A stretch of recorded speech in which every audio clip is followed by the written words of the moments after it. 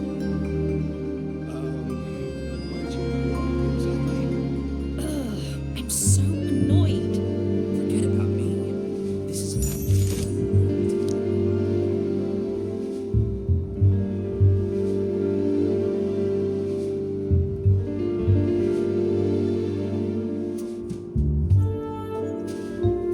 Art is the key ingredient in fine dining.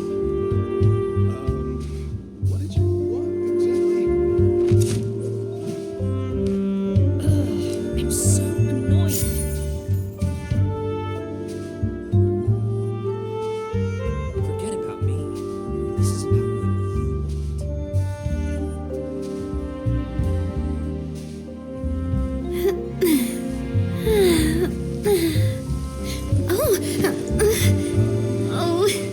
Art is the key ingredient in fine dining.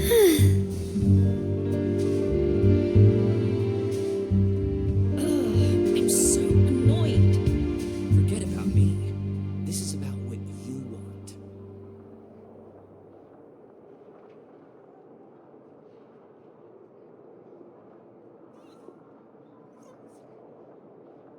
I do love Spina di Rosula's logo.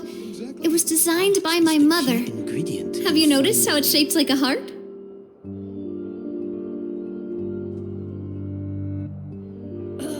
I'm so annoyed. This is about what you want.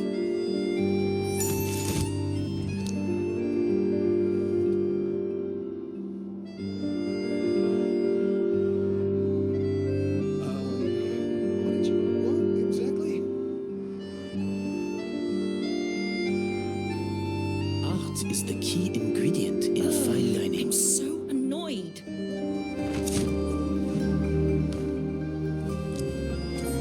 Forget about me. This is about what you want.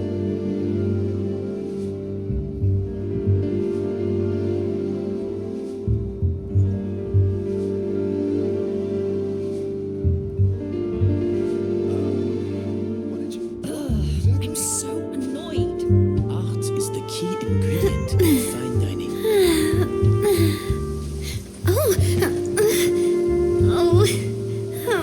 Forget about me. This is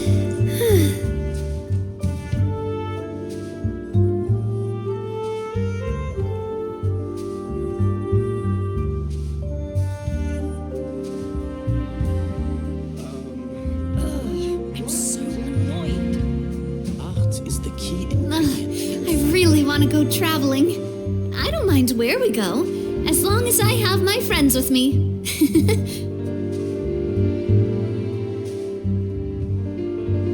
Forget about me.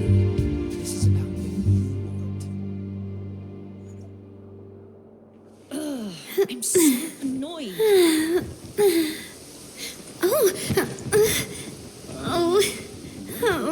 Exactly. Art is the key ingredient in fine dining.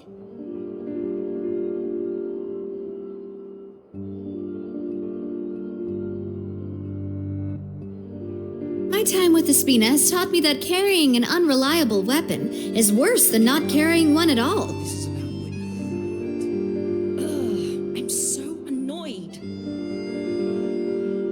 Art is the key ingredient in fine dining. Exactly.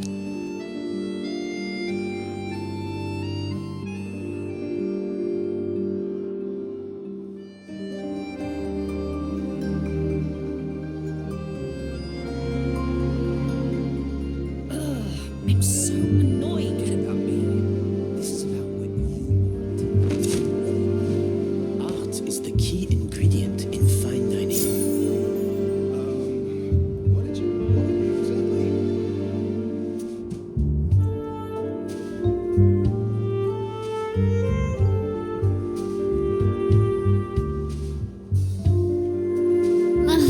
I really want to go traveling. I don't mind where we go, as long as I have my friends with me. Art is the key ingredient in fine dining. What did you want exactly?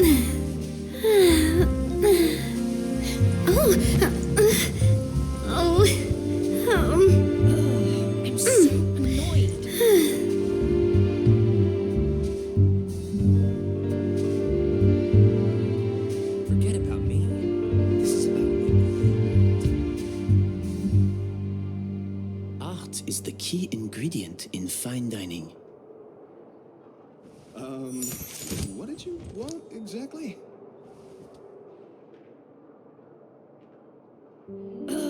I'm so annoyed.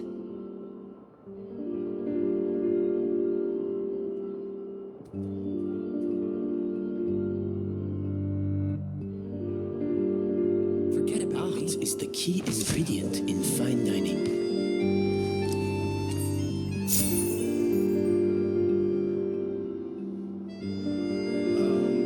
What did you want exactly?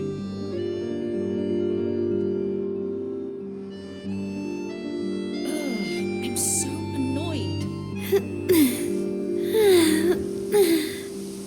Oh, Is the key ingredient in fine dining. Forget about me. This is about What did you want exactly?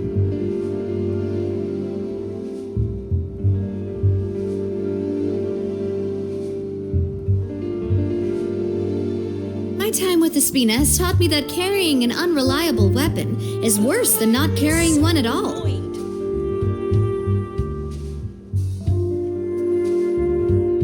art is the key ingredient in fine dining.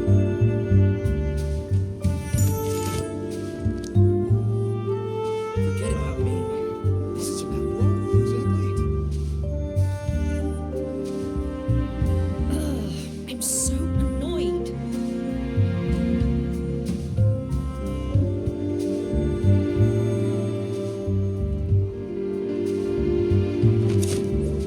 art is the key ingredient in fine dining.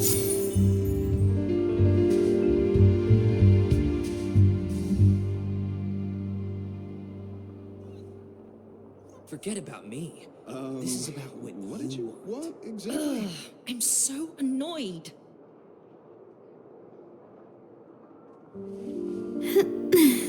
Art is the key ingredient in fine dining. oh,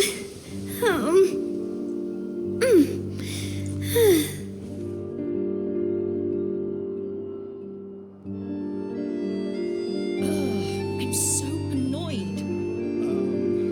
What did you want Forget about exactly? me. This is about what you want. Art is the key ingredient in fine dining.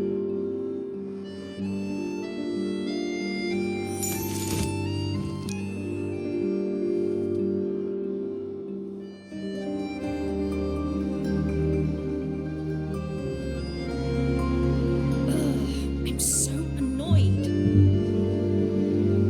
Forget about me. Art is the key ingredient in fine dining. Exactly.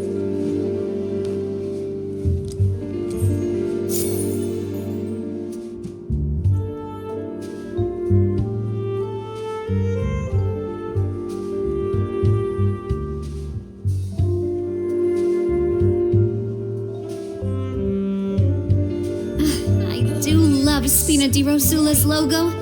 It was designed by my mother. Have you noticed how it's shaped like a heart? Art is the key ingredient in fine dining.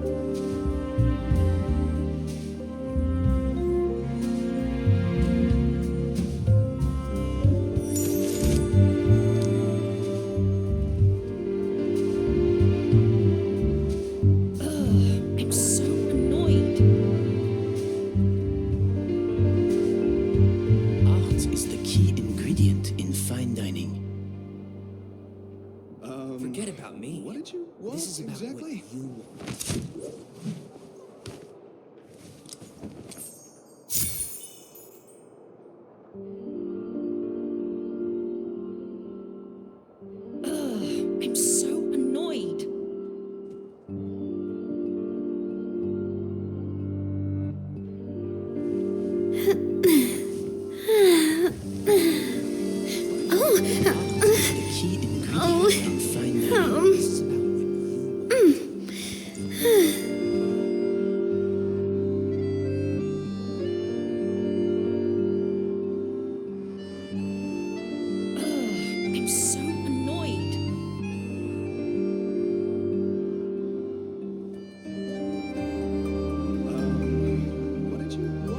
My time with the Spina has taught me that carrying an unreliable weapon is worse than not carrying one at all. Art is the key ingredient in fine dining.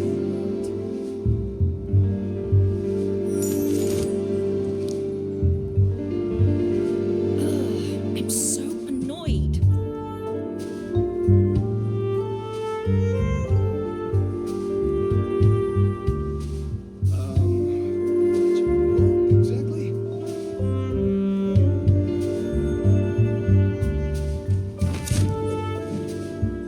Art is the key ingredient in fine dining.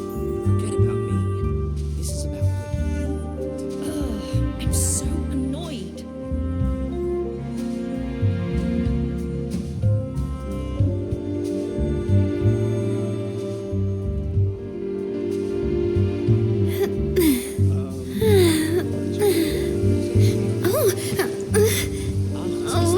ingredient in fine dining.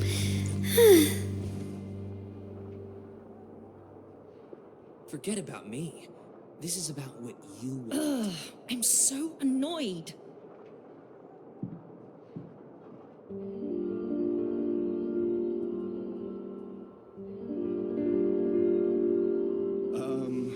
What is what exactly?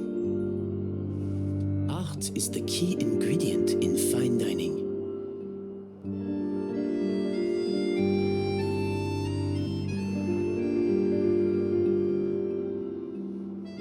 Forget about me. I'm so annoyed.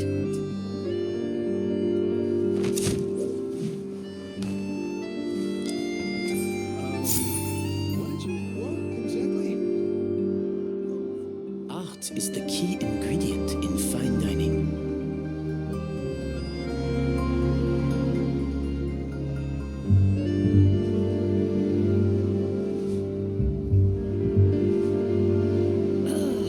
I do love Spina di Rosula's logo.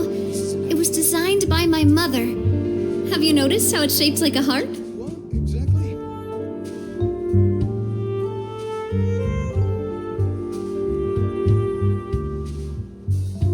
Art is the key ingredient in fine dining.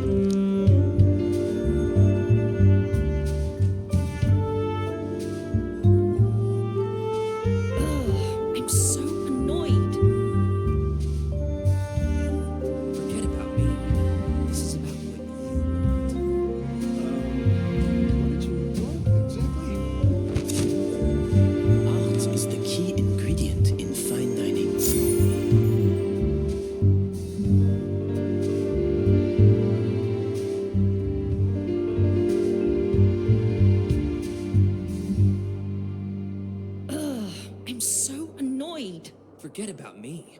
This is about what you want. What did you what exactly?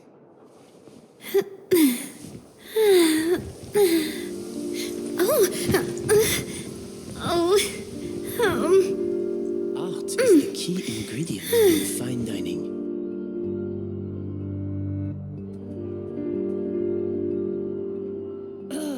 I'm so annoyed. Forget about me.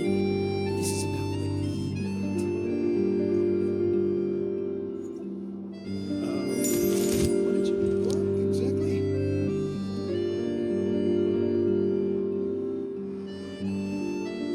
Art is the key ingredient in fine dining. I'm so annoyed. Forget about me. This is about what you want. What did you what exactly? Art is the key ingredient in fine dining. Forget about me. I'm so annoyed.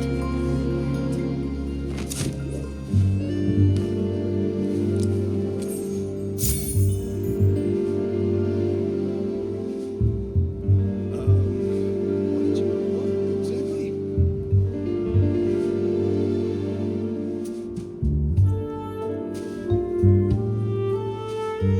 Art is the key ingredient in fine dining.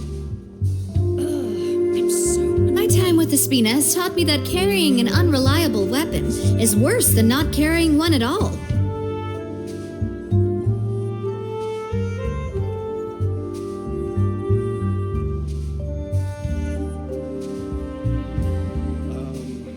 What did you what exactly?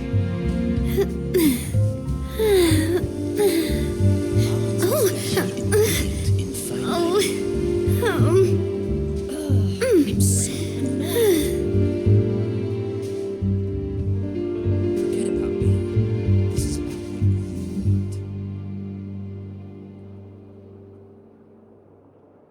What did you want exactly?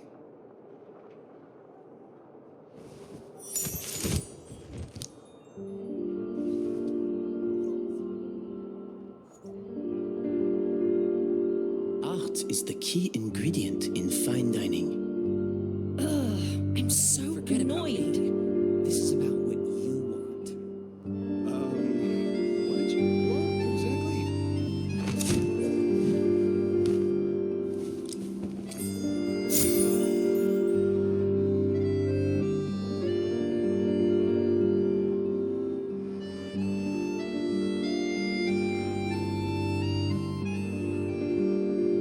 Art is the key ingredient in fine dining. This is about what you want. I'm so annoyed.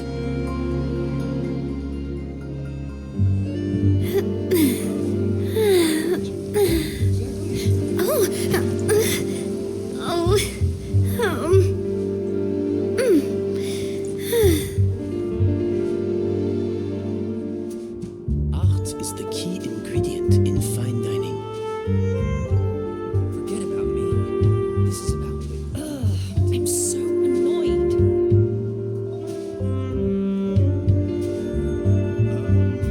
What did you want exactly?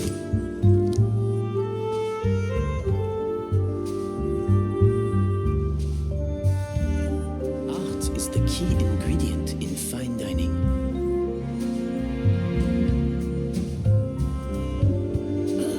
I'm so annoyed. Forget about me. This is about what you want.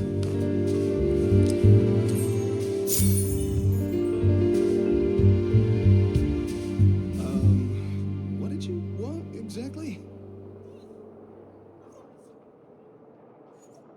Art is the key ingredient in fine I dining. do love Spina di Rosula's logo. It was designed by my mother. Have you noticed how it's shaped like a heart? Forget about me. This is about what you want.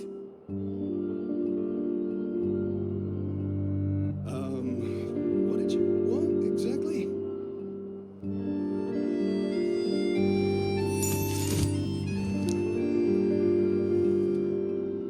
Art is the key ingredient in fine dining.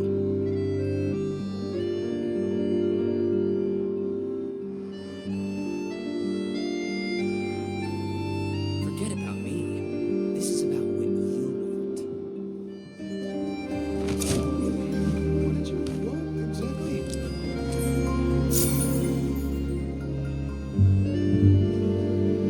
Art is the key ingredient in fine dining. I'm so annoyed.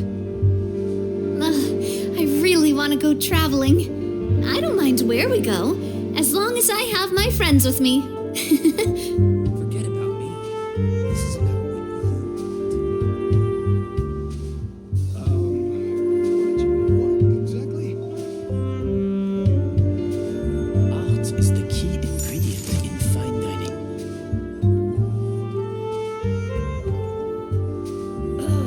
I'm so annoyed.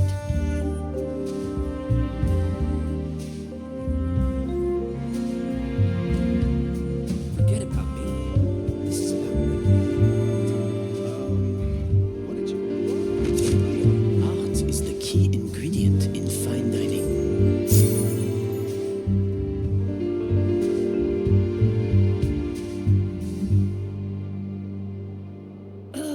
I'm so annoyed.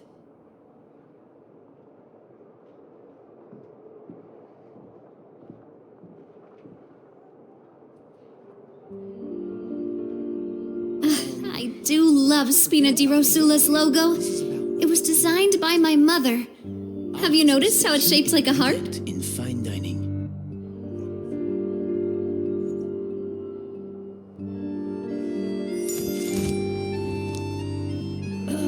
I'm so annoyed.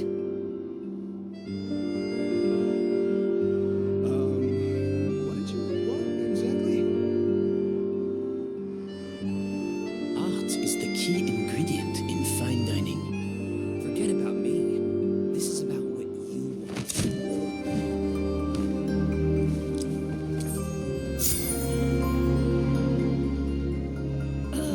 I'm so annoyed. What did you want exactly?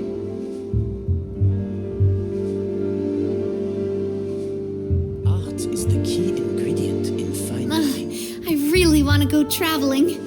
I don't mind where we go, as long as I have my friends with me.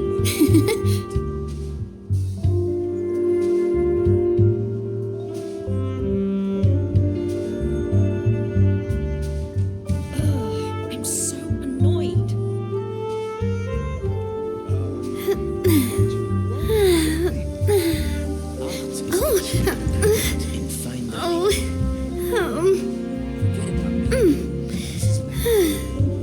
dining.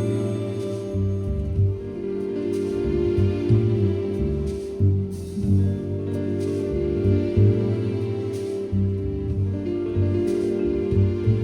This is about My time with Espina has taught me that carrying an unreliable weapon is worse than not carrying one at all. ingredient in fine dining.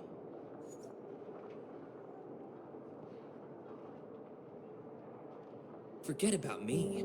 This is about what you want.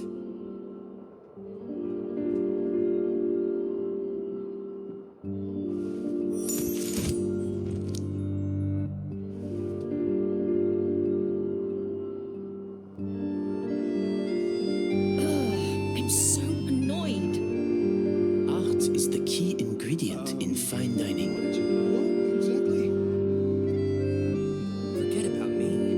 This is about what you want.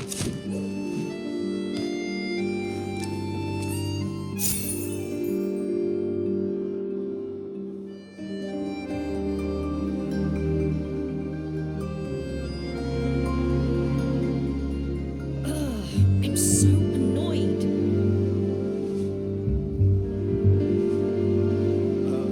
Art is the key ingredient in fine dining. I do love Spina di Rosula's logo.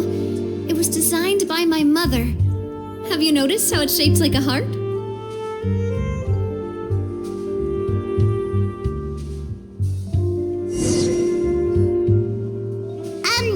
Why are we here so early? Our meeting with Van isn't for a while.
Check on her? Why? What happened?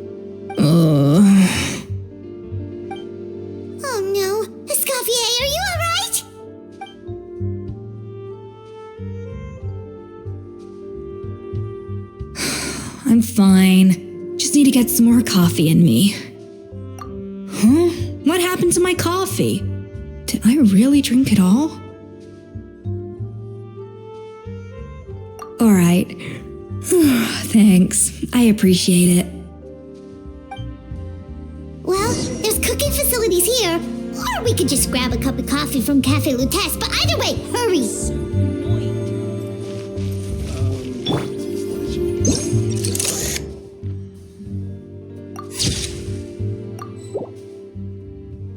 Smile!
Coffee.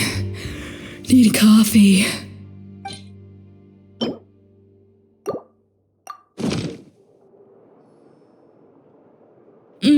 Strong, bitter coffee beans, transformed through expert brewing and balanced perfectly with rich, creamy steam milk. Wonderful. I feel much better now. Thank you so much, Traveler in Paimon. Glad to hear it, but make sure to catch up in your sleep when you get the chance. I think I figured out where the problem lies. Honestly, it's ridiculous. I don't know whether to laugh or cry. Wait, what investigation? What are you guys talking about? I'll save it for when everyone else gets here. It's so stupidly small, I can't believe it's caused so much drama. Yes, except my failures were stepping stones to success. Escoffier, have you seen Savannah? No, not since yesterday. Why? What's wrong? After seeing her home yesterday, we were all a little concerned about how she was doing. So, I dropped by her place early this morning to check on her. Only to find an empty house with the doors wide open. I left Alphonse and the others to keep watch at her home while I checked the Hôtel de Bord. I'm worried something bad might have happened. If she's not here, then where could she be? Boss, Escoffier, bad news. Alphonse? You're supposed to be keeping watch at Savannah's house. We were, but then, just after you left, we found this stuff in her house. Oh, looks like a map with a bunch of random places circled. What does it mean? Wait a second. This feels familiar. I'm sure these places are all connected somehow. Of course, from the Codex. They're all places that Modeste explored on his adventures. Yeah, but I don't understand. The adventure logs in the Codex are too fragmented to be of any use.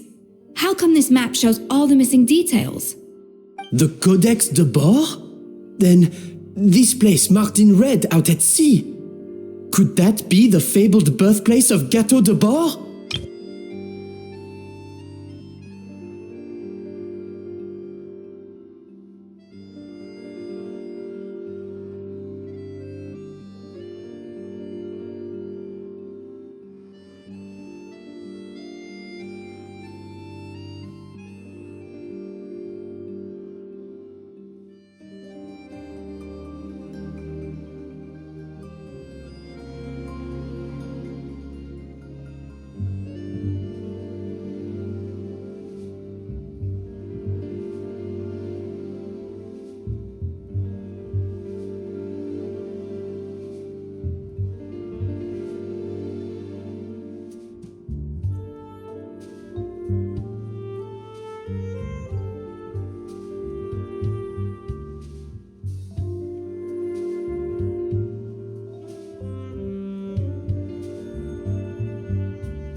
Seriously? So now she set her sights on finding the original recipe and beating Escoffier that way? Geez, Savannah. Anything to overcome a gâteau plateau, huh?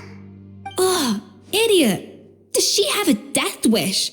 Those ruins are thousands of years old. Seriously? So now she set her sights on finding the original recipe and beating Escoffier that way? Geez, Savannah. Anything to overcome a gâteau plateau, huh?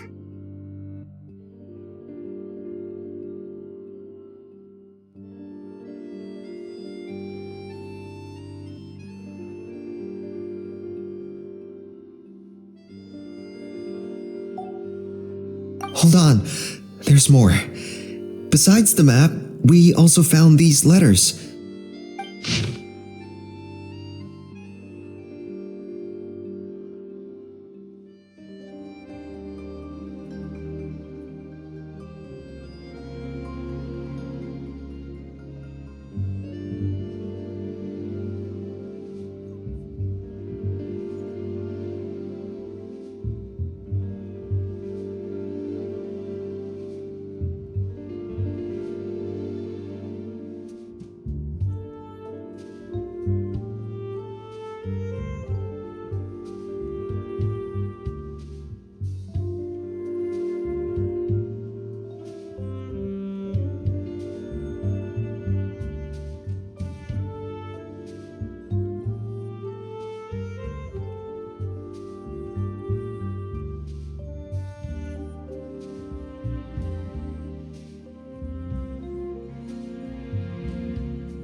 It was you.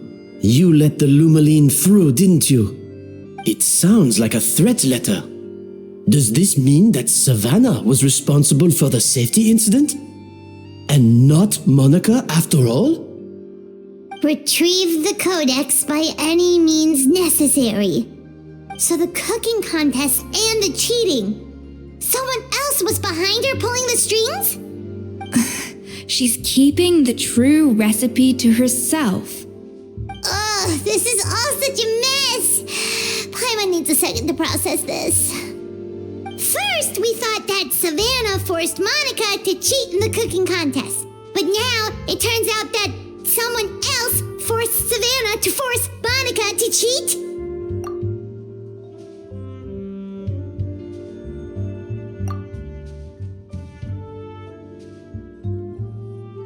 You're finally here. Of course.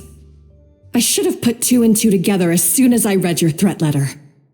The food safety incident, the demand for a cooking contest, the instruction to blackmail Monica, even the suggestion that Escoffier was keeping secrets from me.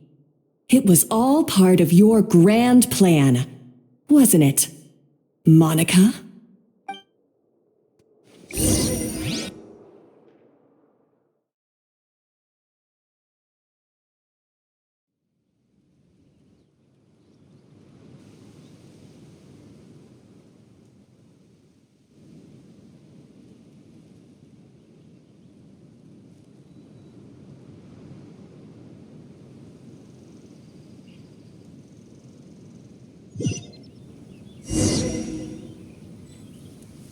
We should be getting close to the spot marked on the map.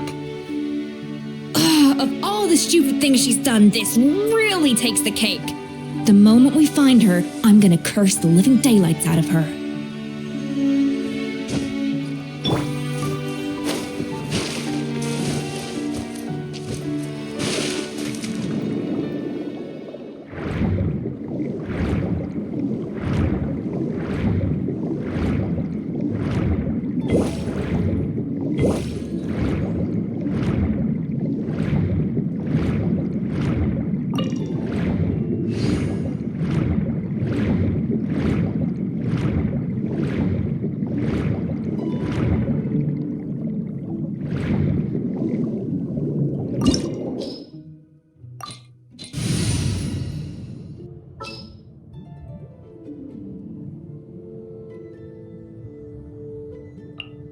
May knowledge guide you. We'll need a strategy. Let's go get ourselves some answers.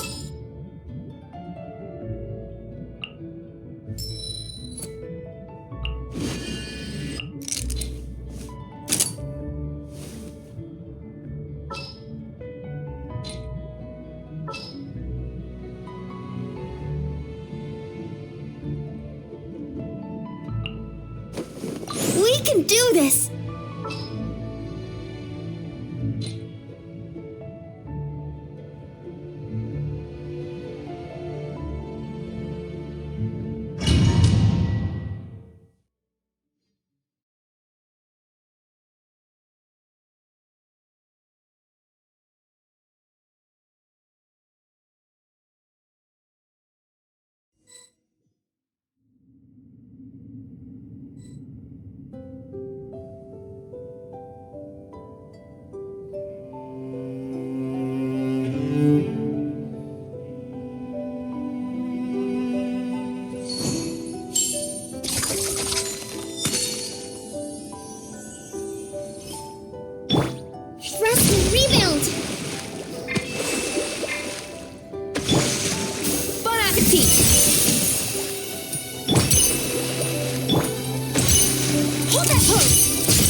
Even the most unassuming ingredients can produce...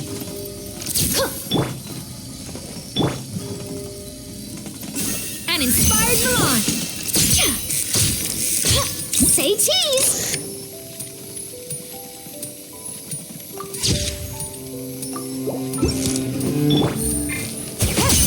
Hold the line!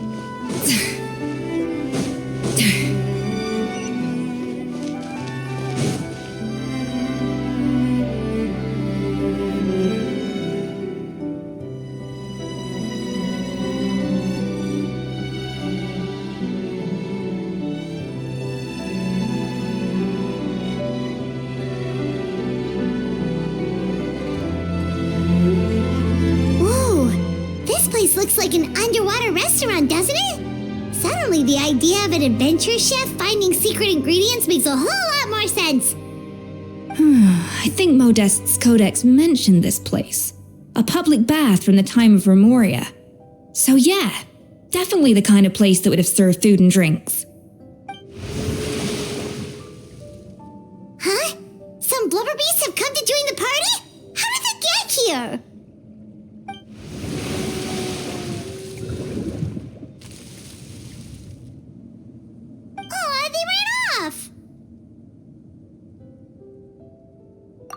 That could be easier said than done. Something's blocking the entrance. Well, did Modeste mention it in his adventure logs by any chance? They must have gotten through somehow. Good point. Yes, that's right. It's coming back to me now. We prepared a banquet for our shy little guests, and as the food flowed away on the current, they broke into a joyous chorus, and the path opened to us. We have to feed the blubber beasts?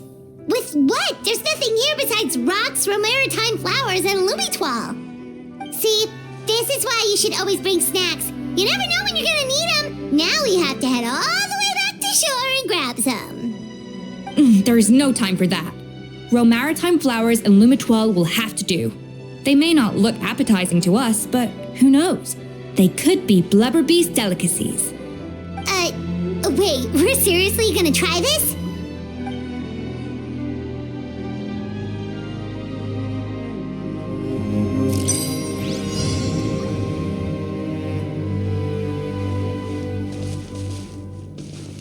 No recipe, no problem.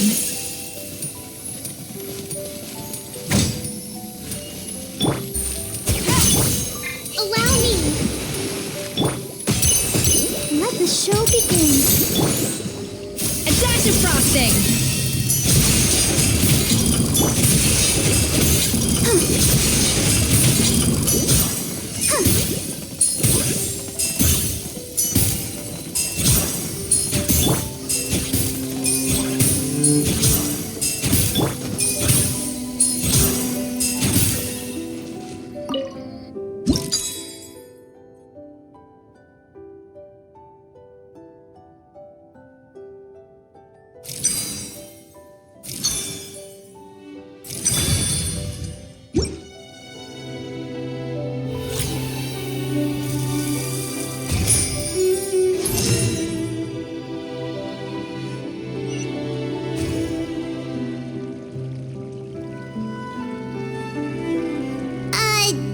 Beasts or not, are we sure this stuff is edible? Trust me, they'll love it. Oh, good question. If we try to put them in the pool, we'll probably just scare them off again, and who knows how long they'll be gone. Yes, we can't afford to wait for them to double back. Oh, what was it that Modeste said again? Something about the food flowing away on the current.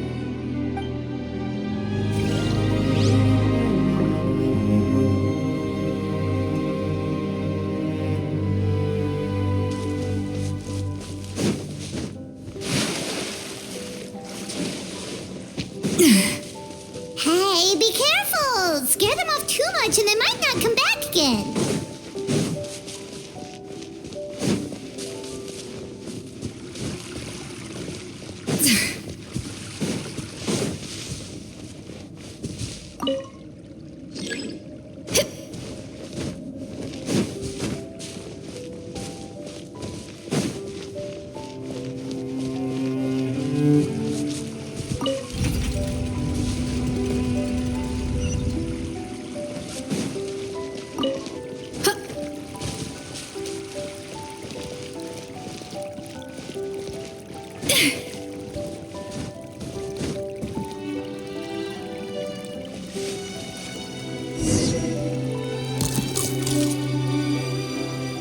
Wow, it's really singing! It must taste better than Paimon thought!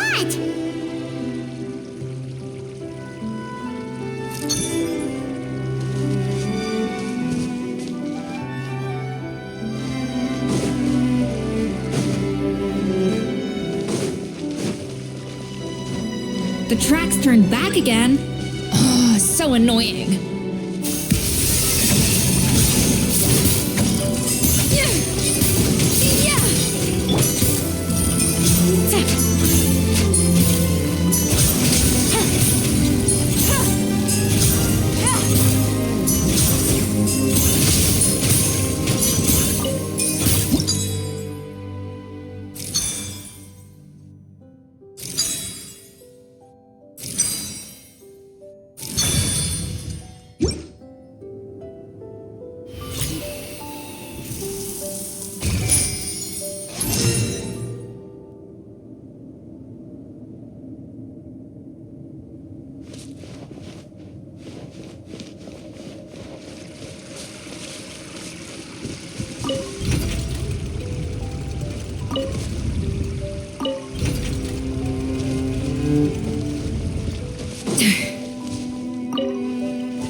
Hey, it's open!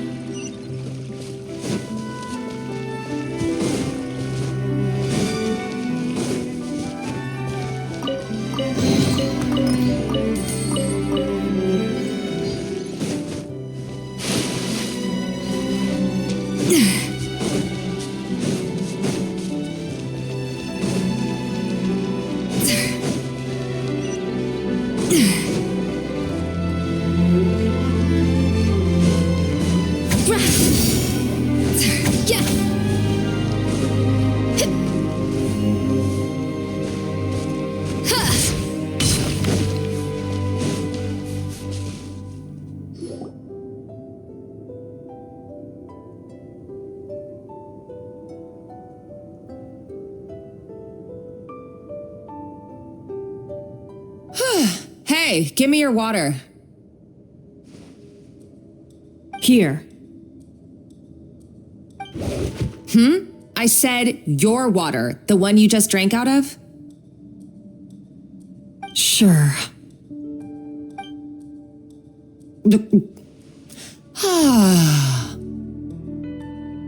All those years slaving away under Escoffier, and then you. Today, it's finally paying off. Not only have I found the ruin that Savelli kept hidden, but Not only have I found the ruin that Savelli kept hidden, but I also get to boss you around like my little lapdog. Hey, go scout ahead for me. If we need to do any more blast tunneling, I want to know where to lay the explosives. Did you not hear me? Get going. Why don't you do it yourself? Oh, when did you learn to fight back? You're always so compliant when I give you instructions by letter. That's because you threatened to expose me for the Lumiline incident. I swear, if I'd known what you were planning, I'd never have. Don't be so self-righteous. Admit it, you've always been jealous of Escoffier. That's why you lapped up everything I told you. You were terrified of her finding out about your part in the Lepine-Pauline incident, and you resented the way her reputation hung over you. So you jumped at the chance to convince yourself that she was the villain, that she deliberately hid her secret recipes from you just to hold you back. It was the only excuse you needed to justify getting back at her. First, idolization, then jealousy, suspicion, and self-deception. That's what this comes down to. It was the same story with Savelli and my ancestor. He offered Modeste his friendship only to murder him out of vanity. He promised to explore the world with him, only to later destroy all records of their adventures. It's a miracle I even found this place.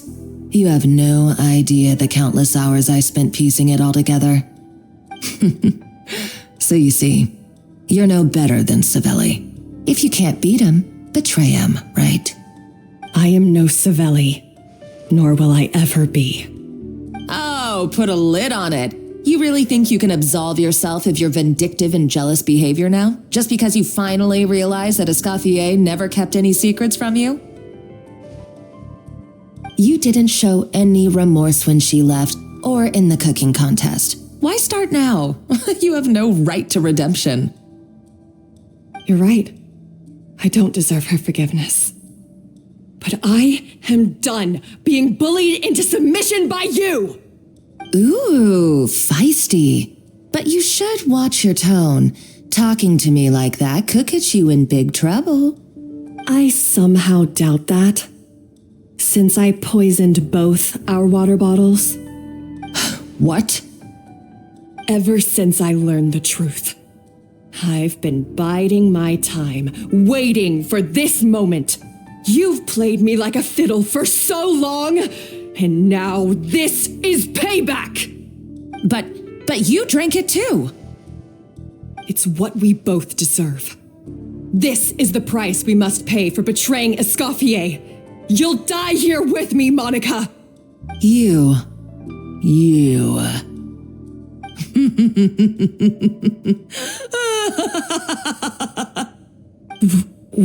What's so funny? Oh, you're too much. I thought I'd play along for a bit just to amuse myself. You gave a very rousing performance.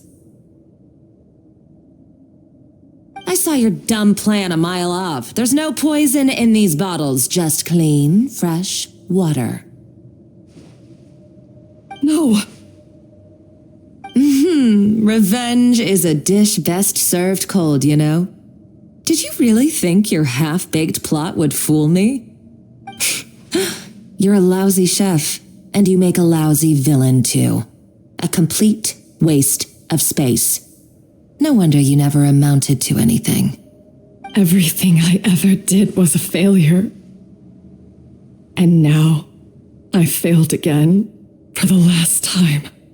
Hey, why don't you try your hand at being a comedian in your next life? You got a good laugh out of me. But now the show's over. You should have just done like I asked, Savannah. All I wanted you to do was scout the ruins for me. But you had your chance, and now it's time to say goodbye. Stop right there! Let her go, Monica! We've got you surrounded! Escoffier? Ugh, looks like I'll have to keep you around for a little longer. You can't! Stay back if you want her alive! Escoffier and the Traveler. I can't take you both on in combat, but if you so much as flinch, I can end Savannah's life in a heartbeat. Monica, what are you hoping to achieve by this? You're about to commit murder, and for what? A recipe? A recipe? You chefs are all blinded by your myopic focus on kitchen affairs. Well, some of us actually have bigger fish to fry. Modeste had a secret. The truth behind his so-called genius, the je ne sais quoi factor in his Gâteau de Bourg, and it's right here in these ruins. Are you serious? You're here because of a Gâteau de Bourg obsession? You've gone completely mad. I couldn't care less about the cake itself. No, the real treasure is the secret ingredient that Modeste sourced from these ruins. He and Savelli were fools. A priceless treasure of Remoria in the palms of their hands, and they thought, ooh, this would go great in our cake mix. We're talking about a powerful stimulant that also sharpens the senses. That's no cooking ingredient. It's a groundbreaking drug. That's right, I've done my research. It was a drug that Remoria developed for their war machine. I could make a killing by selling it to the treasure hoarders or the Fatui. Will you listen to yourself? You're completely delusional. My eyes are wide open. Just wait till I get my hands on this treasure. You'll see what a fool you've been.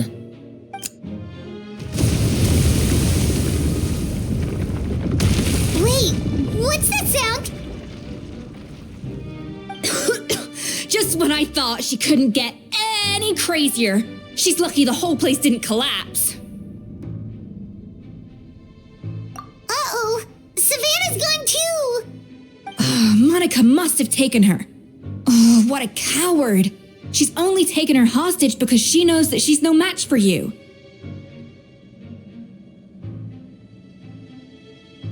That's true. Even if she finds the treasure, she'll need Savannah alive if she wants to get out of here in one piece. Oh, well, our path's been blocked, so let's look for another route.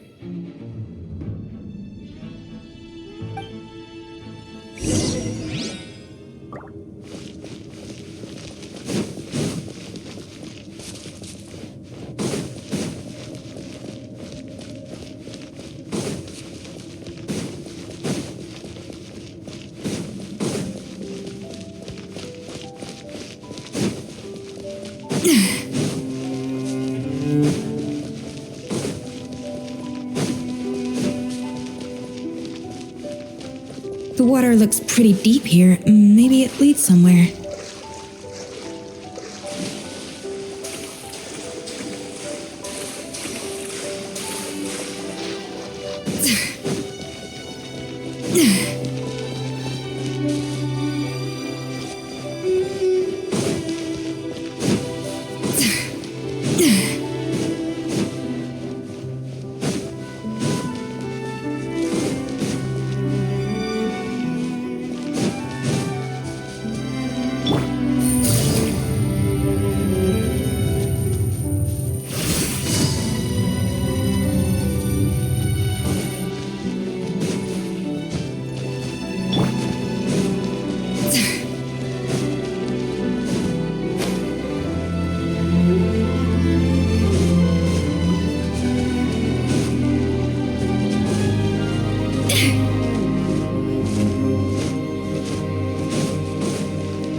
Awakened by the explosion just now. Alright, Knife Skills 101. Time for some rough chopping. Things are about to get dicey. Torrent, bring refuge!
Another door?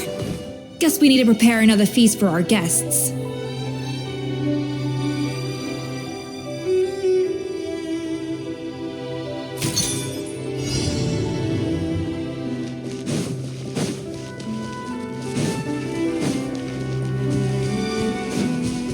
Hey, be careful! Scare them off too much and they might not come back again.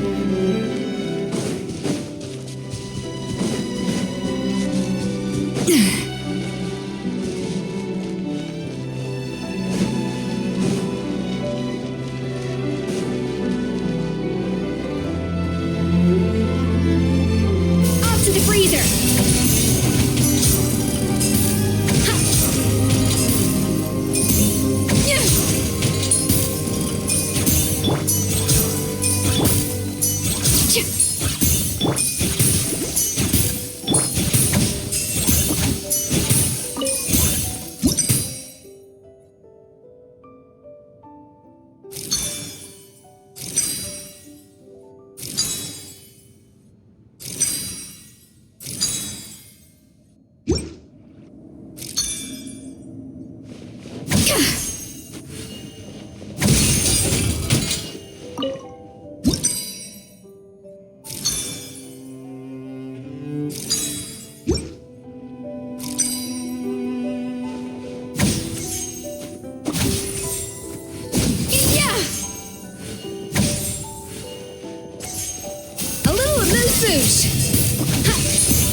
Hold the line! Off to the freezer!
It seems to really like the texture of Rome maritime flowers.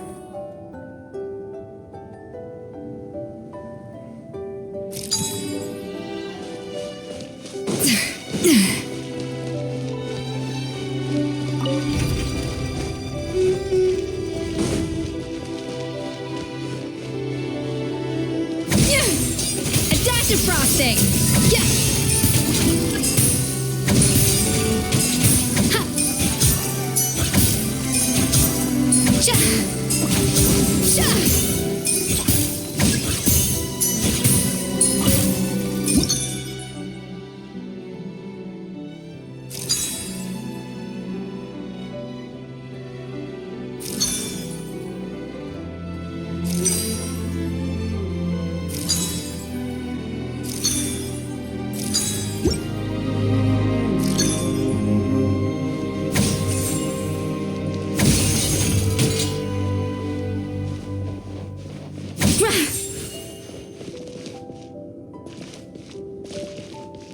Yeah!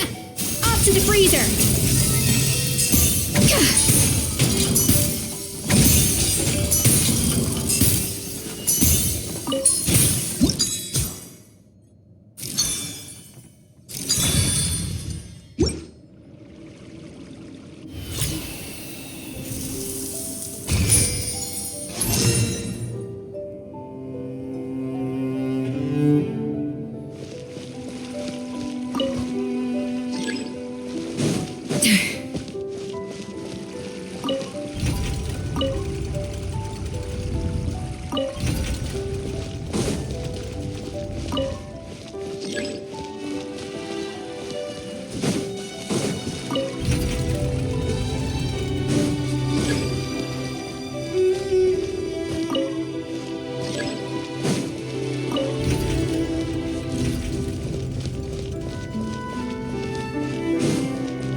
A dash of frosting!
Say cheese!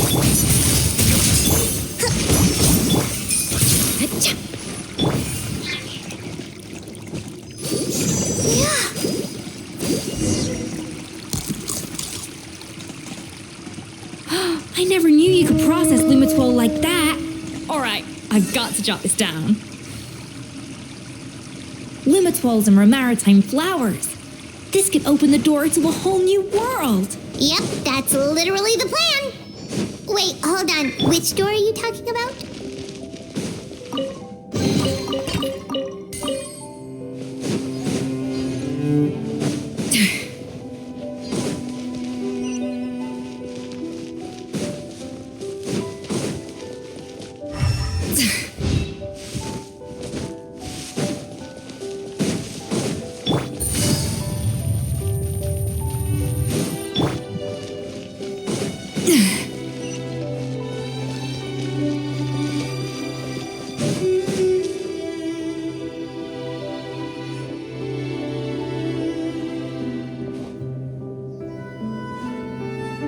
That's strange.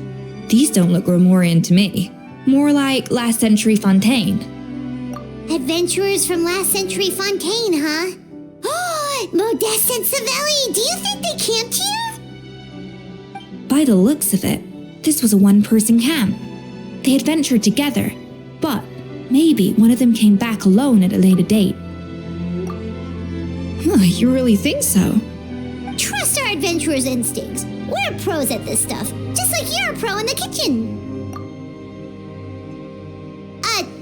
Okay, well, the Traveler has more adventuring experience overall, but Paimon's definitely a pro rummager from all those treasure chests. Darn it! Paimon was just about to show off her rummaging skills. Huh, no kidding. Are all adventurers so obsessed with journaling? I mean, I guess I take a lot of notes when I'm cooking as well, but I thought that was just me. Anyway, let's find out who was here. It's been years since I've last visited these ruins. It's exactly the way I remember it. This place probably hasn't changed in millennia. Sadly, up above, on dry land, everything has changed. The treasure of Remoria. That's what we used to call it. Modeste was right about its potential. It turned Gâteau de Bourg into a national sensation. Our limited stock of the substance meant that the gâteau could only be produced on a small scale, but this only drove up the popularity all the more. Modeste was right about that too. He predicted all of it. He was praised as a genius, while I, as the one person who'd ever disagreed with him, was labeled a talentless fool.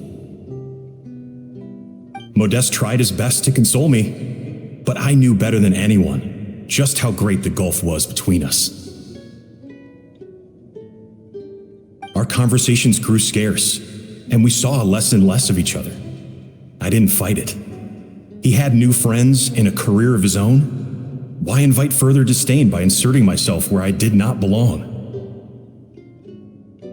I told myself that maybe one day, when I finally created a masterpiece of my own, I'd be able to face him without shame.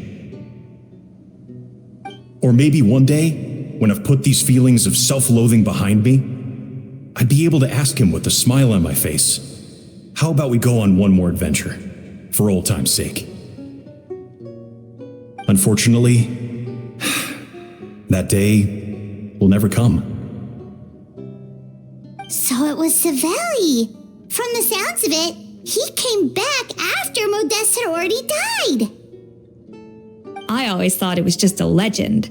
But if it's true, then this must be the place where they found their secret ingredient, the birthplace of Gâteau de Bourg. In that case, what does that say about the death of Modeste? If it's all true, maybe Maybe Savelli really did have something to do with it.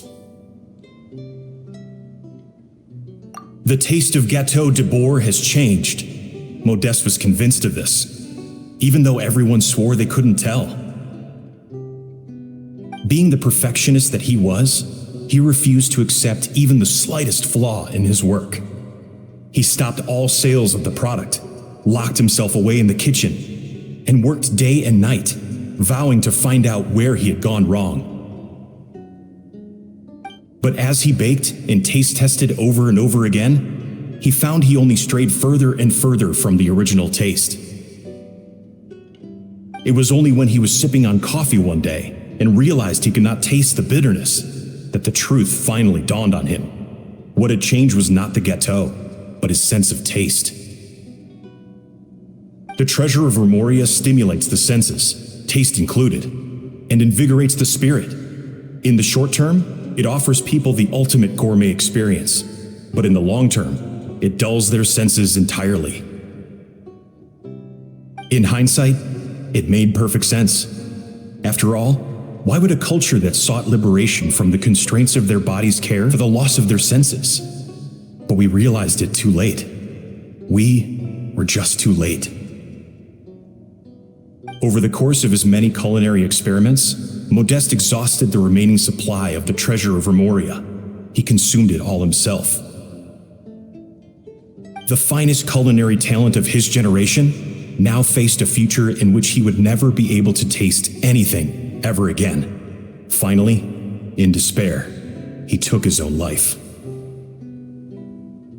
And because we had become estranged, I could not be there to stop him, to offer some words of comfort, or even to say goodbye.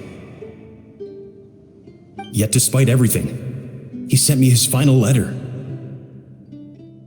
The treasure of Remoria? Guess Monica was really onto something. It really was a kind of drug. So, Modeste chose to end his own life. Then, why all the rumors that Savelli murdered him? Also, neither the Codex nor any other contemporary records make any mention of the treasure of Remoria. It's almost as if someone deliberately erased it from history. Modeste told me everything in his final letter. His was a tale of how even a genius could fail, and how much more devastating it is when it happens. Did he hope I would gain some personal catharsis from knowing the truth? Or maybe he wished for me to warn the public about the dangers of Gâteau de Bourg, proving that I had been right all along. But if the public ever learned how Modeste's greatest triumph became his undoing, his fall from grace would be swift and merciless. 1 minute a genius, the next a joke. It would surely spell the end for his restaurant too. What would be his legacy then? How would future generations view everything we built together? I fear the scorn I have faced these last years would pale in comparison to the scorn shown to him by the history books. I cannot let that come to pass. I will do what I must to protect his name. It will mean tampering with his notes to remove the damning details, leaving mere fragments of our story behind. It may lead his family to suspect me of having a hand in his demise. But if that's the price of destroying all evidence of my crimes, then so be it. I would rather the world believe a tale of genius and jealousy than see his reputation in tatters. The final loose end is the evidence here, at the bottom of the sea. Huh? What's wrong? Didn't we say Savannah should be safe for now? So we thought, but if Monica finds out what happened to the treasure, there's no telling what she might do.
The treasure of Remoria. I have found you at last.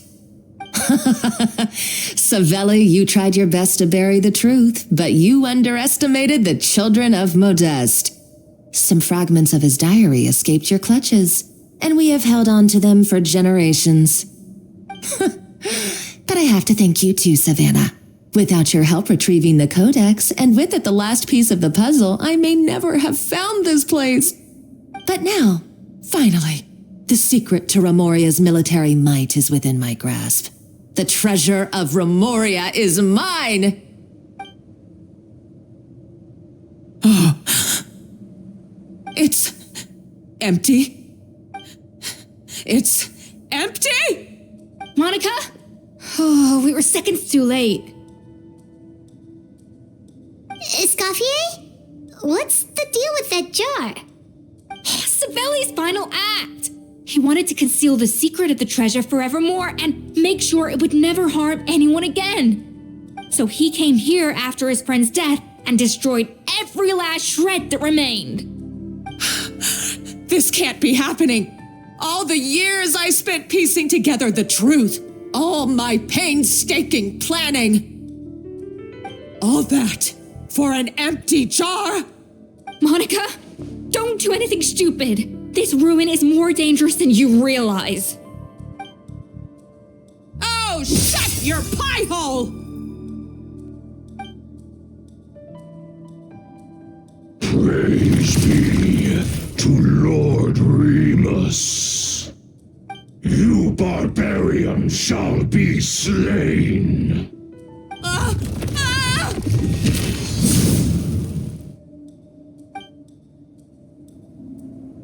She's a nutcase, a liability to herself and everyone else. Well, now it's up to us to clean up the mess she's made. Take these golems out.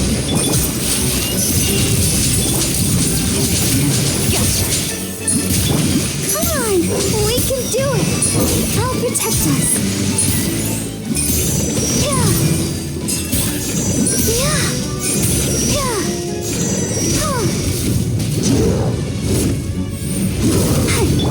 Covenant of the...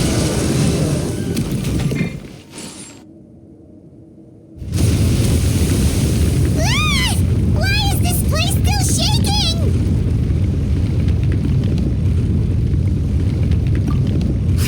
Either way, it's all her fault.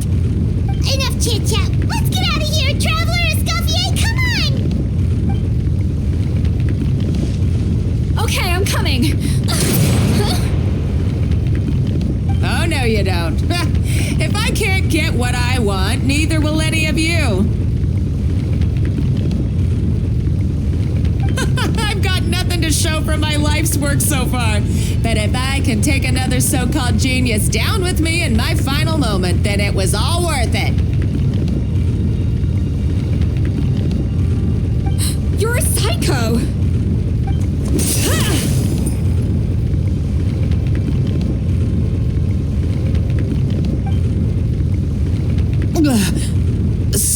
Savannah? Oh, when did you wake up?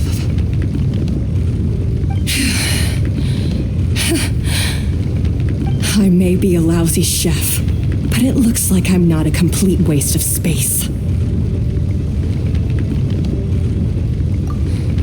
Traveler? Okay, let's go!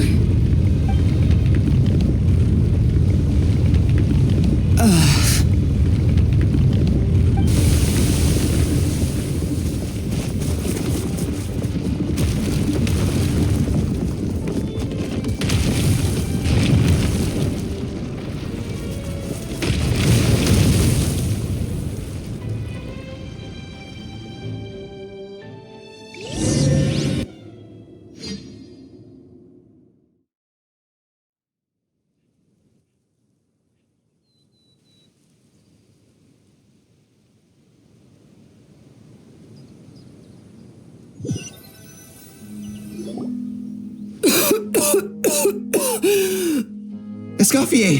Savannah! Traveler! And Paimon! Venegem, what are you all doing here?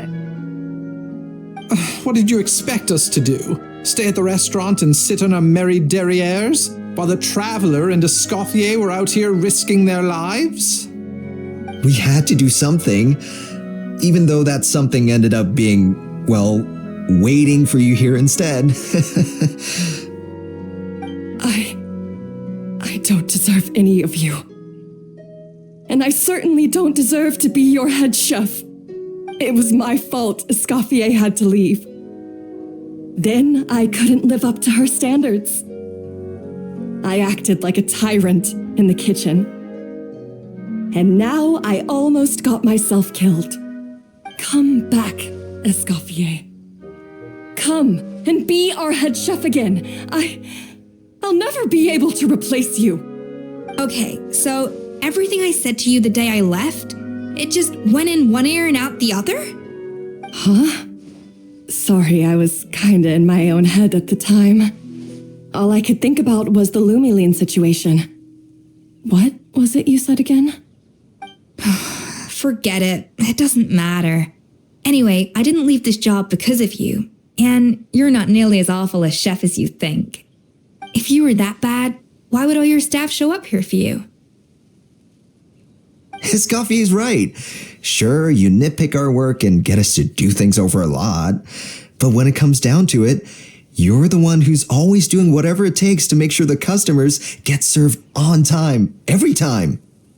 Things were pretty rough after Escoffier left, and Savannah's the only reason we've been able to make it through. Our customers know that Escoffier doesn't work for us anymore. But the fact is, they keep coming back. If that's not an endorsement of your work, I don't know what is. At the end of the day, we're all human, and we all make mistakes. All we can do is recognize where we get it wrong and do our best to improve. That's all that's humanly possible. No, I get what you're saying, but what I did to Firmin and to Escoffier, it's unforgivable. Well, about that, there's someone else here to see you, Chef. It's been a while, Chef Savannah. Firmin? I'm so sorry. I put far too much pressure on you, and the way I stubbornly refused to go and see you after you fell ill. There's no excuse, but I'm too late, aren't I? The damage is done. I heard that you can't even hold a kitchen knife anymore. Actually, I think I'm going to be just fine. Huh? We thought Firmin's problem was purely psychological in nature. But after the threat letter came to light, it got Firmin thinking. And then he remembered the tea that Monica used to give him every night. And as it turns out, she was lacing it with Lumiline the whole time. No way! Doesn't that cause nerve damage? It can. High doses pose a risk of serious nervous and sensory complications. But if you calculate the dosage carefully, you can control the extent of its effects. A small dose might simply make a person more emotional, whether that means more fragile or more hot-tempered. No wonder it seemed like you'd lost your edge. I asked my friends at the Fontaine Research Institute about it. They said that with the low dose I was taking, the risks are pretty small. They also fixed me up with some meds and said I should recover in no time. Well, that's what happens when you give someone a little bit of hope to cling on to. There's more. We believe that Firmin was likely not Monica's only victim. You mean she poisoned me too? Oh, so that's why Savannah's been so irritable this whole time. Let's not be too quick to blame everything on the Lumiline. That stuff can only amplify what's already there. So tasty food will seem like the most delicious thing in the world, while food you don't particularly care for will become utterly revolting. So you better make sure you reflect on your behavior and apologize to every single person you've wronged. I will. I'm sorry. There's still one question that's really bugging me. Why is it that no matter what I do, my Gâteau de Bourg never tastes the same as yours? Is it just... is it because you're a genius and I'm not? It's because the heating element in your oven is broken, you silly goose. What? Huh? I felt like something was off during the cooking contest. Once I got around to checking all the equipment, I noticed it right away. There was a half-degree discrepancy between the temperature setting and the actual temperature. All the ovens in the whole kitchen had the same problem, which confused me at the time, but by this point, it's pretty obvious that Monica must have tampered with them. I would have figured it out the day of the bake-off, since the issue affected both our teams. But of course, Monica sabotaged mine so that could never happen. No. I spent so long trying to find out where I was going wrong, and then you pinpoint the problem in just one night? It all comes back to one simple, undeniable truth. You're a genius, and I'm just plain old Savannah. Oh, cut it out! Stop the woe is me act for a second and just think. I came up with this recipe. You don't think that might have something to do with it? Do you know how long I spent perfecting my Gâteau de Bourg? 3 years! 3 whole years!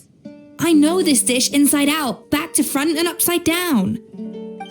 And you've been head chef now for what? 6 months? If that? A couple hundred failed attempts, and you're gonna throw in the kitchen towel and declare you'll never be successful because you're not a genius. You clearly have no idea how many kitchen failures I've had under my belt, or just how long it took me to finally get my recipe to a level I was satisfied with. Genius or not, everyone makes mistakes. Modeste did, Savelli did, everyone does.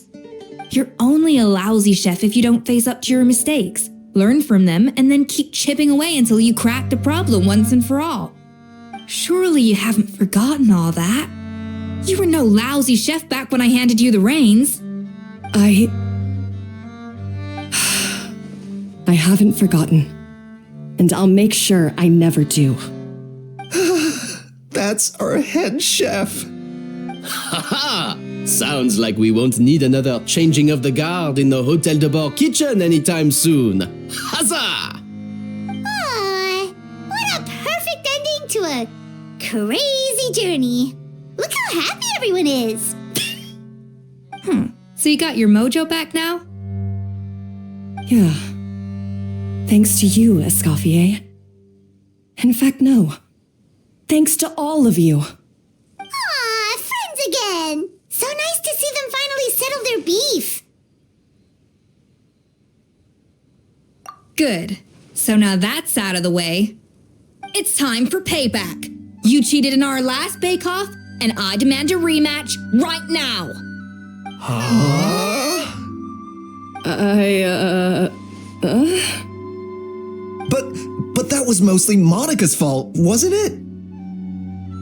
Right, and also, does it have to be right now? Savannah's only just got her mojo back, and you barely escaped from a death trap. No excuses. This is a cooking contest between 2 top chefs, and nothing will stand in its way. So grab your spatula and get ready, because this rematch is happening today, right now, this instant. Hey, so, this whole time you were salty about losing? The second cooking contest commences now! This time, no more games, and no holding back!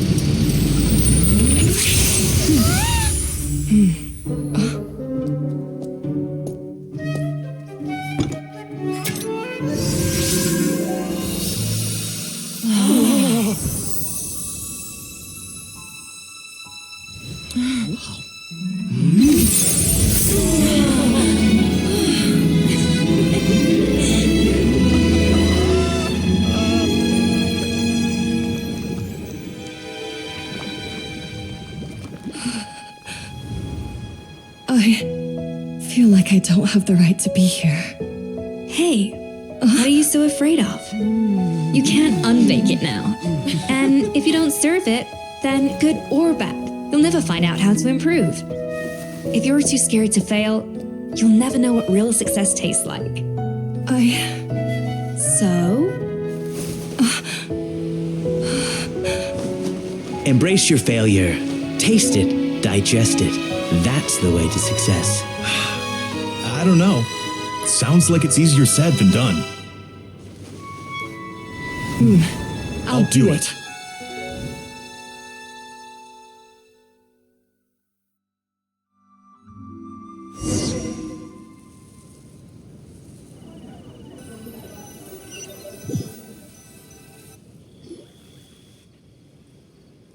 The results are in! A landslide victory for Escoffier! Quite rightly, too. Piece of cake.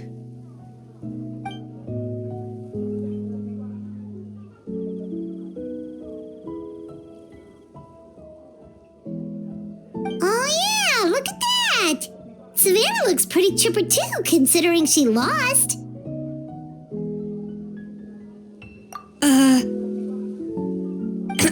Now, where were we? Yes. Do you have any more questions for me after everything that's happened? I thought Navia would have filled you in. And actually, I said all this to Savannah before I left. Although, as we saw, I don't think any of it sank in. I had 2 reasons for leaving. One was the food safety incident, of course, but the other was that the Hotel de Boer had reached a point where it didn't need me anymore. So I decided to step down and look for new opportunities to improve myself. Improve how? Well, a while back, I got to know a fellow chef from Liyue, and in her, I saw so many new possibilities. She has that same adventurous spirit that Modeste and Sibeli had in their youth. Slime mucus, lizard tails. With her, nothing's off the table. There's a whole world of new flavors out there waiting to be explored, hiding away in ingredients we overlook. Case in point, remember those Romaritime flowers down in the ruins? I used them in the cooking contest just now. Did you taste the difference? What? Paimon didn't notice at all.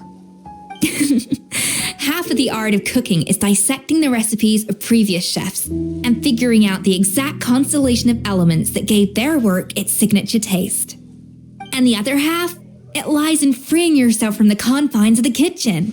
You've got to go out and explore the endless possibilities out there. Uh-oh. Paimon's suddenly not sure she wants to try your cooking anymore.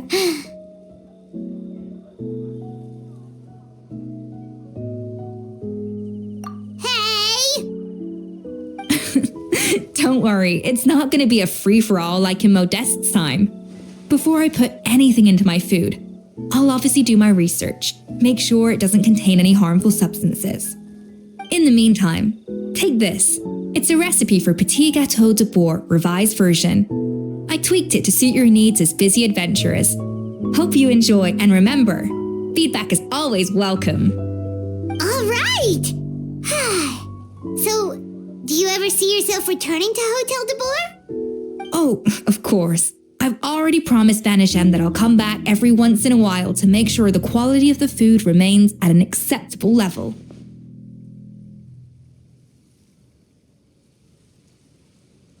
You know, Paimon's still a little disappointed that we never got to see the treasure of Remoria. Surely Monica wouldn't have gotten drawn in so deeply if it wasn't for all the mystery surrounding the original Gâteau de Boer. She practically dedicated her life to finding the lost pieces of Modeste's diary, then went to all that trouble to infiltrate the Hotel de Boer. And in the end, it was all for nothing.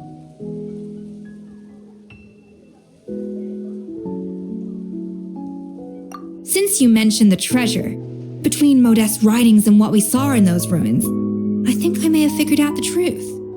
The so-called treasure of Remoria was most likely a substance that the Remorians extracted from Lumitoiles, better known to us as Lumiline. Huh? So then, why all the hype back in the early days of Gâteau de Bourg. Don't forget, it was a very different era. We could barely even refine sugar back then. So desserts were very much in their infancy. In a world of bland food, it's no wonder that the first thing to really excite people's taste buds took the world by storm. And as for the Lepine, it may well have been somewhat valuable in ancient times.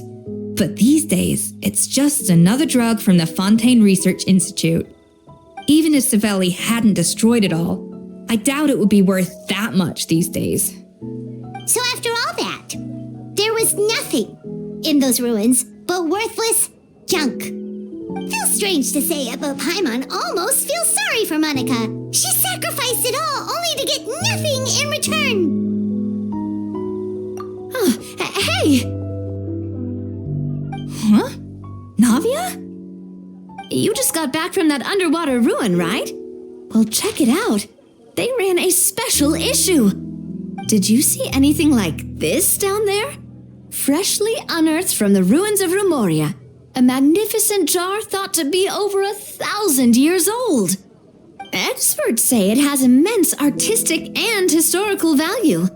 It could be worth an absolute fortune. Wait, isn't that the jar they used to hold the treasure? If only it was still in one piece. Some butterfingers must have dropped it or something. Ugh, it's such a shame.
Looks like I remembered correctly. Here we are. Wow, this is awesome! Hard to believe it was just an empty beach before. Yeah, it was still completely deserted only a few days ago when I passed by on my way to testify at the Opera House. There must be some efficient workers in Fontaine. Quite impressive. A few days? One night was all it took. Rap-a-tap-tap, ta-da! But is this all it takes to blow people away? Oh, no. Given my past experience, I can't let myself get carried away. Well, I can't believe you actually remember me. It's me, Lepine-Pauline. That's right, the unlucky one.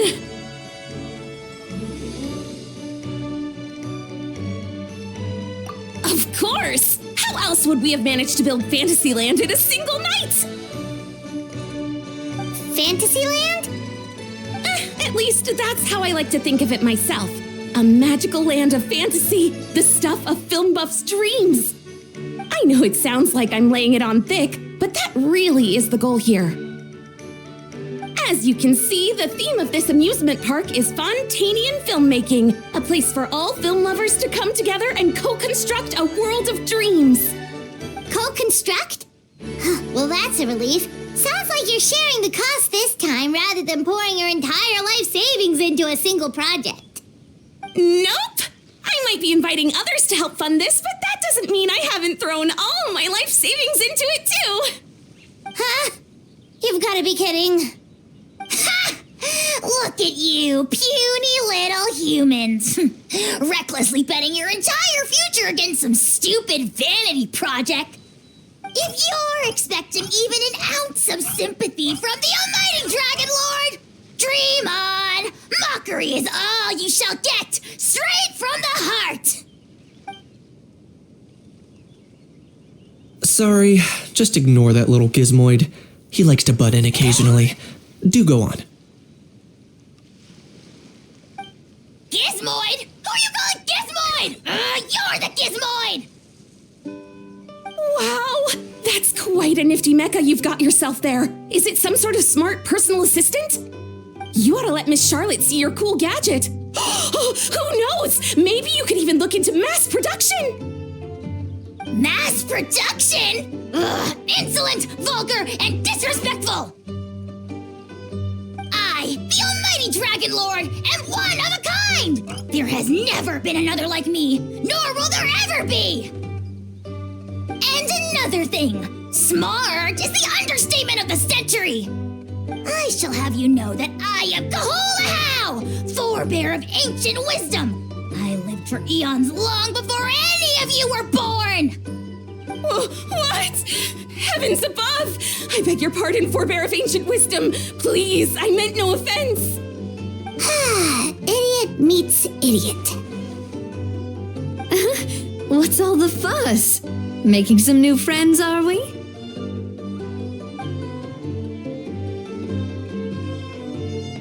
Miss Navia! Allow me to introduce the star behind all the work that's gone into this venue. Miss Navia, president of Fontaine Spina di Rosula. Hello, everyone. Partner, Paimon, how have you been lately? Hello there. I'm Kenichi. What about me? What about me? My useless servant can't even give me a proper introduction. You think someone yelling their name out in the middle of a public street really needs an introduction? He's not wrong. I caught yours just now, in fact. So, you must be the almighty Dragon Lord, Mr. Ahau. It's a pleasure to meet you.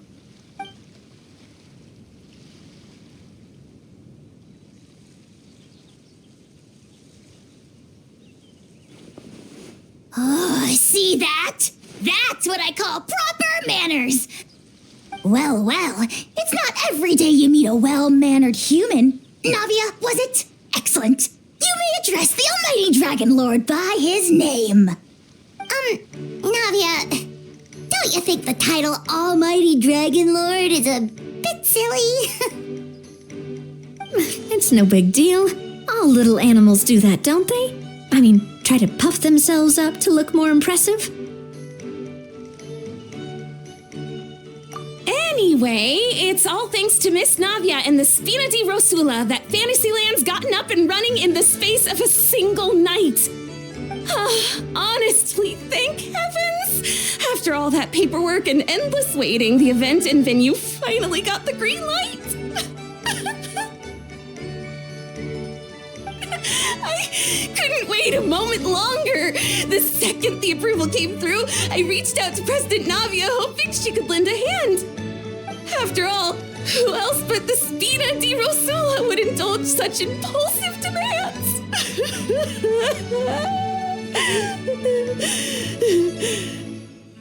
Sorry, traveler. Miss Lepine-Pauline sometimes gets a bit overwhelmed by her own excitement, as you can see. I'm guessing she hasn't gone into much detail about the event yet, so let me fill you in. In short, the Cheval Moran Film Fantasyland is a fan convention that's open to film enthusiasts from all over Teyvat. Miss Lepine-Pauline is hosting this event and also providing technical support. Huh? Cheval Moran? That's right! The one and only Surintendant Cheval Moran! After much persistence and many solicitations, I finally obtained Lady Farina's permission to use the image of her close friend. Not only is our adorable mascot drawing in fans by the minute, but she's also boosting her own popularity. And that was always the goal, a win-win arrangement. It's been a while since we last met, but still, it's a surprise to hear Lepine-Pauline coming out with such sensible ideas. By the way, Miss Lepine-Pauline, have you decided to switch careers and go into film tech? Not exactly. By chance, one of the prototype lenses I developed caught a photographer's eye, and it's now being used for the latest cinematic productions. Thanks to this unexpected opportunity, I've had the chance to invent various film-related equipment and props. That's right. So don't underestimate Miss Lepine-Pauline, our resident engineer. She's the technical powerhouse at the core of this entire event. As for the Spina di Rosula, we're mainly here to take care of planning, operations, and management. For anyone feeling inspired to set up a booth, Miss Lepine-Pauline and I will provide the necessary technical and operational support once their application has been approved. By the way, traveler, are you at all interested in taking part? It would be a chance for you to earn some extra income. Plus, with your skills, I'm sure you could bring something special to the table. Would be even more tempted if you were to, say, throw in one of those fancy feasts she's seen in those gourmet food reels. Well, as it happens, that'll be a piece of cake. Everyone needs to eat, whether they be tourists or the stall owners themselves. So thanks to Miss Navia's help, we've managed to invite none other than the celebrity chef Miss Escoffier to run our theme restaurant. Look over there!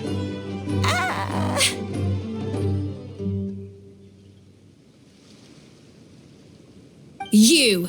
Yes, you! For the last time, the ingredients have to be in the right ratio! Get it right next time, or you might as well just lie down on the chopping board yourself. She seems a bit busy right now.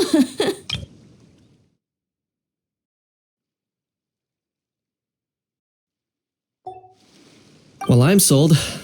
I think I'll make a Hal go be her assistant. You little... What's your game here? Sorry to bother you, but there's an issue over here that requires your personal attention. Apologies. Looks like it's back to work with me. Please feel free to take a gander at what we've got. Anyway, if you're interested in taking part, come find me later.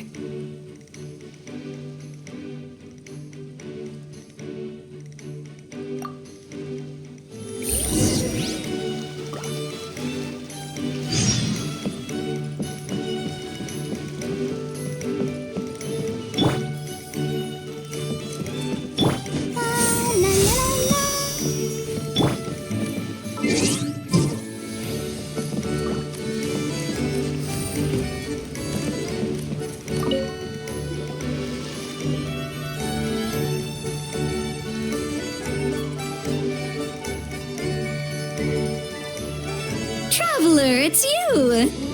Ready to join the Cheval Moran Film Fantasyland crew? No problem. We'll be ready when you are.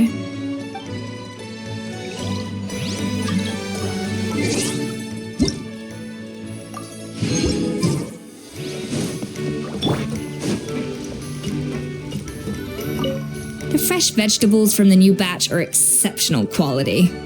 I just wish I could say the same about the new staff.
Greetings. Apologies if you overheard my harsh words just now, but I assure you it is entirely necessary.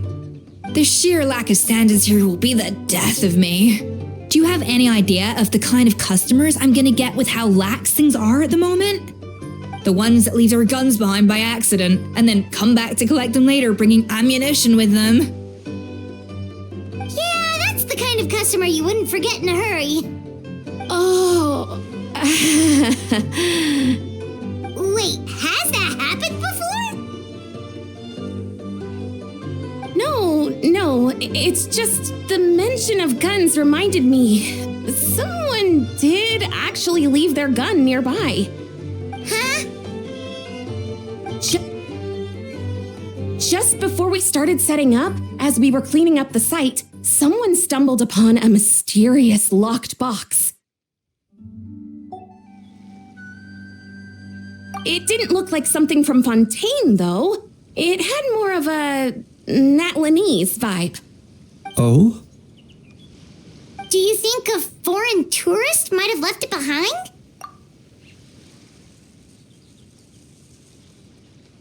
That's what I assumed at first, but the box was buried beneath a pile of wooden planks, rocks, and whatnot, so it seemed like someone deliberately hid it there.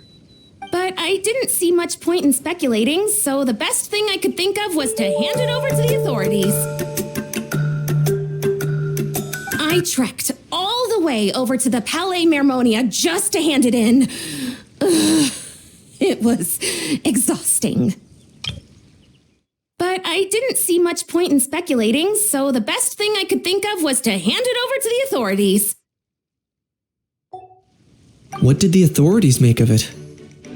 Oh, they made a mountain out of a molehill, as usual. Before even addressing the question of what was actually inside the box, they had several heated discussions about whose responsibility it was to write the lost and found notice.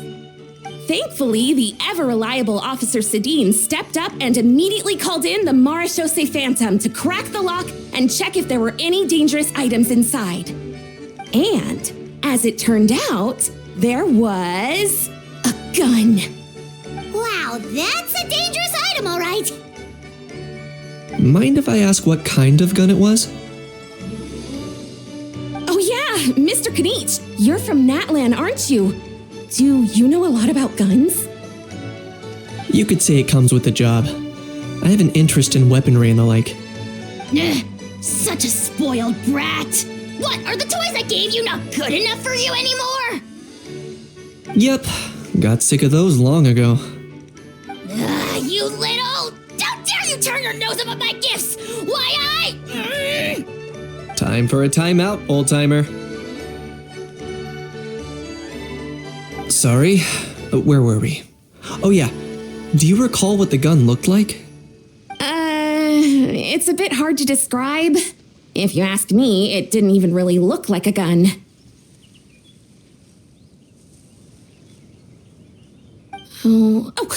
Give me a second. I'll knock out a quick sketch.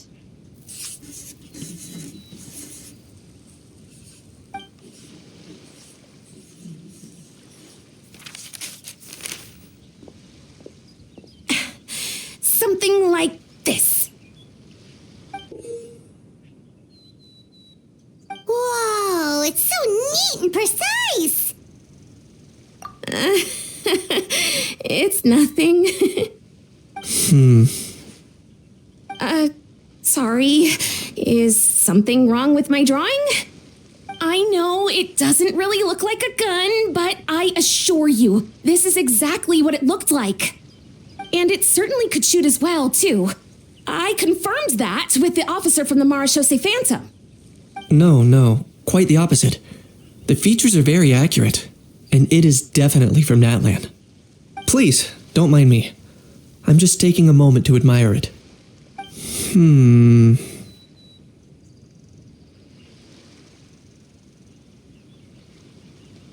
I should be the one thanking you. Thank you, and everyone else for your support. Don't mention it.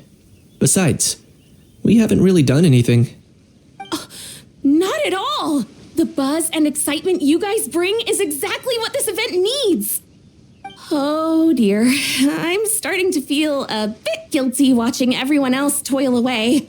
Guess it's about time I got back to work too. But just before I go, one last thing. Traveler, it's wonderful to see you.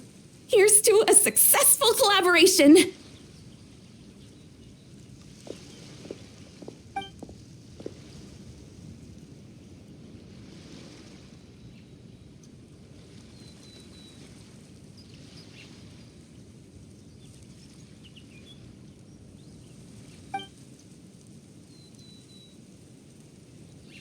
I'm sure you noticed that there was something unusual about that gun. Correct. It's most likely an old weapon dug up from some ancient dragon ruins. Based on my experience, it might be more accurate to refer to it as a hand cannon, but in Fontaine terms, it's not wrong to call it a gun.